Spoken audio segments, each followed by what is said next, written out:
இயேசுவில் மிகவும் பிரியமானவர்களே, நாம் அனைவரையும் உலகின் உப்பாக ஒளியாக மாற வாழ இறைவன் அழைக்கிறார்.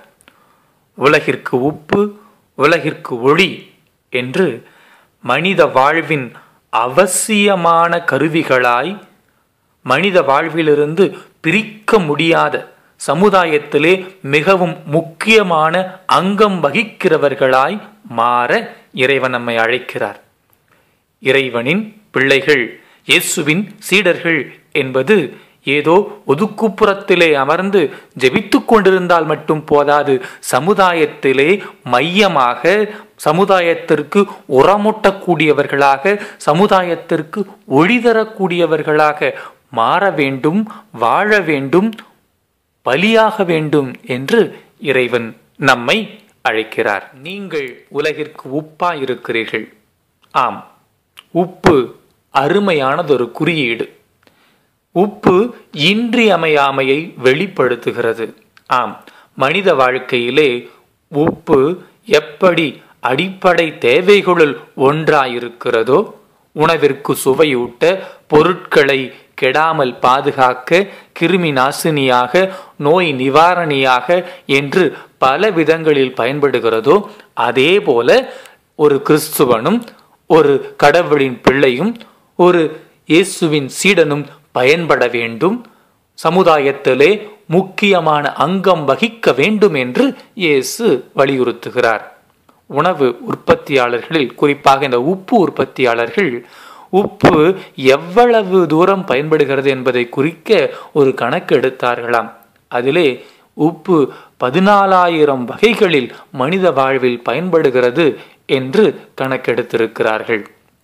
ஆம் பிரியமானவர்களே, இந்த உப்பு எப்படி மனித வாழ்விலே இன்றியமையாததாய் இருக்கிறதோ, அதே போல ஒரு கிறிஸ்தவனும் உலகிலே இன்றியமையாதவனாய் தன்னுடைய இருப்பை காட்ட வேண்டும் என்று இயேசு விரும்புகிறார். வரலாற்றிலே உப்பு மிகவும் முக்கியமான அங்கம் வகித்திருக்கிறது. நாட்டின் பொருளாதாரத்தையே நிர்ணயித்திருக்கிறது. சம்பளமாக, ஒரு தொழிலுக்கு கூலியாக உப்பை பரிமாறி இருக்கிறார்கள். ஆம், உப்பு ஒரு காலத்தில் வெள்ளை தங்கம் என்று அழைக்கப்பட்டிருக்கிறது. ரோமானிய படை வீரர்களுக்கு ஊதியமாக உப்பை கொடுத்திருக்கிறார்கள். அதனை லத்தீனிலே சலாரியும் என்று அழைத்திருக்கிறார்கள். சலாரியும் என்கிற லத்தீன் வார்த்தைக்கு உப்பு என்று பொருள். அதிலிருந்துதான் சேலரி என்கிற ஆங்கில வார்த்தை பிறந்தது. ஆம், இப்படி பயன்பாட்டிலும் சரி, சமுதாயத்திலே இருப்பிலும் சரி, ஒரு கிறிஸ்துவன், ஒரு இயேசுவின் சீடன் தன்னுடைய இருப்பை இயல்பாய் காட்டிக்கொள்ள வேண்டும். அவன் உப்பு எப்படி இயல்பாக தன்னுடைய தன்மையை வெளிப்படுத்துகிறதோ, அதே போல ஒரு கிறிஸ்துவன் இயல்பாக தன்னுடைய தன்மையை, நன்மைத்தனத்தை வெளிப்படுத்த வேண்டும். அதன் வழியாக கிருமிகளை அகற்ற வேண்டும், தீமைகளை அகற்ற வேண்டும், நன்மைகளை பெருக்க வேண்டும். உணவிற்கு சுவையளிப்பது போல சமுதாயத்திற்கு சுவையளிக்க வேண்டும் என்று இறைவன் கூறுகிறார். உணவிற்கு சுவையளிக்க தன்னையே கரைத்து கொள்ளுவது போல இந்த சமுதாயத்திற்கு இன்னும் அதிகமாய் சுவையளிக்க, இன்னும் அதிகமாய் நன்மைத்தனத்தை கொடுக்க, இன்னும் அதிகமாய் இயேசுவின் விழுமியங்களை கொடுக்க தன்னையே பலியாக்கவும் துணிந்தவனாயிருக்க வேண்டும் என்று இயேசு உப்பாய் வாழ நம்மை அழைக்கிறார். நீங்கள் உலகிற்கு ஒளியாயிருக்கிறீர்கள். ஒளி மிக அருமையானதொரு குறியீடு. ஆம், இருளை விரட்டி அடிப்பது, சரியானதை தெரிந்து கொள்ள, கண்டு உணர பயன்படுவது. ஒளி மறைத்து வைக்கப்பட முடியாத ஒன்று. நீங்கள் ஒளி என்றால் இருளை விரட்டுங்கள். நீங்கள் ஒளி என்றால் சரியானதை காட்டுங்கள்.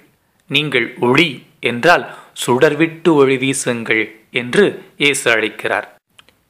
இன்றைய முதல் வாசகத்திலே ஒளி எப்பொழுது சுடர்விட்டு எரியும், எப்பொழுது இருள் நடுவே உதிக்கும் என்பதை எசாயா இறைவாக்கினர் அழகாக விளக்குகிறார். எசாயா புத்தகம் 58ஆம் அதிகாரம் 7 முதல் 10 வரையிலான வசனங்கள். பசித்தோருக்கு உன் உணவை பகிர்ந்து கொடுப்பதும், தங்க இடமில்லாத வறியோரை உங்கள் இல்லத்திற்கு அழைத்து வருவதும், உடையற்றோரை காணும்போது அவர்களுக்கு உடுக்க கொடுப்பதும், இதையெல்லாம் செய்யும்போது உன் ஒளி விடியல் போல் எழும்.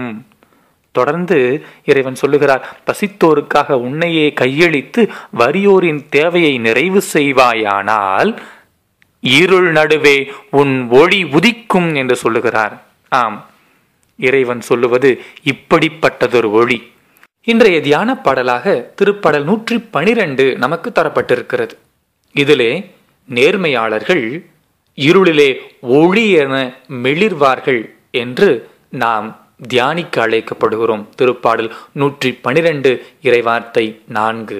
ஆம், இறைவன் எதிர்பார்ப்பது நேர்மை என்கிற ஒளி, அடுத்தவருக்கு உதவுவது என்கிற ஒளி, சரியானதை செய்ய துணிச்சலாயிருப்பது என்கிற ஒளி. சமுதாயத்திலே நாம் உரம் மிக்கவர்களாய், கோழைத்தனமில்லாமல் வீரம் மிக்கவர்களாய், சரியானதை செய்கிற துணிவோடு இருக்கிறவர்களாய் இருக்க வேண்டும் என்கிற ஒரு ஒளி. இப்படிப்பட்ட ஒளிமிக்கவர்களாய் வாழ வேண்டும் என்று இறைவன் அழைக்கிறார். ஆம் பிரியமானவர்களே, யாக்கோபு எழுதிய திருமுகம் அதிகாரம் 1 இறைவார்த்தை 27. இறைவன் எதிர்பார்க்கிற சமய வாழ்வு துன்புறும் அனாதைகளையும் கைம்பெண்களையும் கவனித்தலும், உலகத்தால் கரைபடாதபடி தம்மை காத்து கொள்ளுவதுமாகும் என்று புனித யாக்கோபு கூறுகிறார். இன்றைய உலகிலே எப்படி உப்பாய், ஒளியாய், வித்தியாசமாய், அடுத்தவருக்கு முன்மாதிரிகையாய், சாரமூட்டுகிறவர்களாய், உரமிக்கவர்களாய் வாழ முடியும்? இவர் பெயர் கனக சுப்பிரமணி. மேட்டுப்பாளையத்திலிருந்து ஊட்டி செல்லும் பேருந்திலே நடத்துனராக பணிபுரிகிறார். பயணச்சீட்டு கொடுப்பதோடு இவரது பணி முடிந்து விடுவதில்லை. மாறாக அதற்கு மேல்தான் இவர் தனது வேலையையே ஆரம்பிக்கிறார். பயணிகளுக்கு சுற்றுப்புற சூழல் குறித்து அறிவுறுத்துகிறார். சாலை பாதுகாப்பை பற்றி உரையாற்றுகிறார். தினமும் ஒரு திருக்குறளை விளக்குகிறார். அன்றைய தினத்திலே எந்த பயணியுடைய பிறந்த நாளோ திருமண நாளோ இருந்தால் அவர்களுக்கு ஒரு திருக்குறள் புத்தகத்தை பரிசளிக்கிறார். அன்று எந்த ஒரு விசேஷமும் இல்லை என்றால் அந்த புத்தகத்தை இந்த பயணத்தில் இருக்கிற ஏதாவது ஒரு ஆசிரியருக்கோ காவலருக்கோ அல்லது ஒரு மாணவருக்கோ பரிசளிக்கிறார். இவர் ஒரு நிறுவனத்தை ஆரம்பித்து அதன் வழியாக சிறை கைதிகளுக்கு பாடம் நடத்துகிறார். 10 ஆண்டுகளுக்கு மேலாக இதே காரியத்தை செய்து வருகிறார். இவரை பற்றி ஹிந்து பத்திரிகையிலே ஒரு கட்டுரை வந்திருக்கிறது.